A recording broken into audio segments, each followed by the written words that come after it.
বিসমিল্লাহির রাহমানির রাহিম। সূরা ৫ আল মাইদা, আয়াত ৪৪।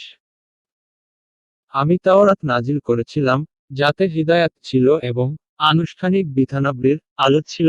আল্লাহর অনুগত নাবিগণ তদনুযায়ী ইয়াহুদীদেরকে আদেশ করত আর আল্লাহওয়ালাগণ এবং আলিমগণও। কারণ এই যে, তাদেরকে এই কিতাবুল্লাহর সংরক্ষণের আদেশ দেয়া হয়েছিল এবং তারা এর সাক্ষী। অতএব, হে ইয়াহুদী আলিমগণ, তোমরা মানুষকে ভয় করো না, বরং আমাকে ভয় করো।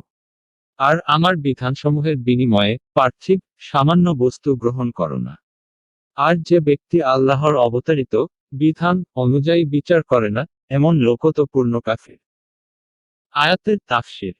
নিশ্চয় আমি তাওরাত অবতীর্ণ করেছিলাম, ওতে ছিল পথনির্দেশ ও আলো।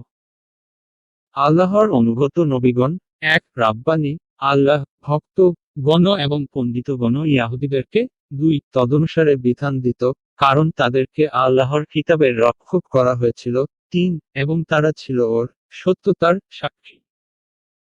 চার সুতরাং তোমরা মানুষকে ভয় করো না, আমাকেই ভয় করো এবং আমার আয়াত নগণ্য মূল্যে বিক্রয় করো না।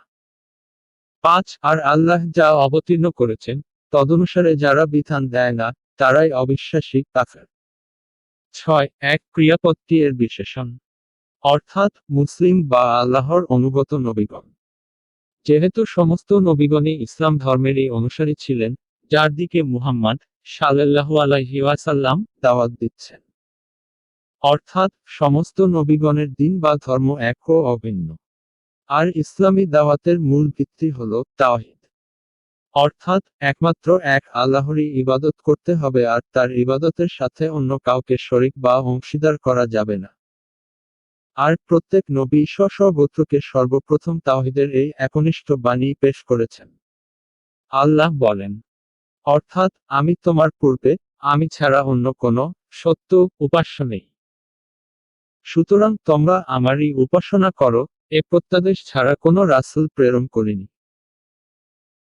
সূরা আম্বিয়া ২১-২৫ আর কোরআনে একের দিনও বলা হয়েছে, যেমন সূরা শুরার ৪২-১৩ নম্বর আয়াতে আল্লাহ বলেন, যাতে ওই একই বিষয় বর্ণনা করা হয়েছে যে, তোমার জন্য আমি ওই জীবন বিধানই নির্ধারিত করেছি যা তোমার পূর্বে নবীগণের উপর নির্ধারিত করেছিলাম।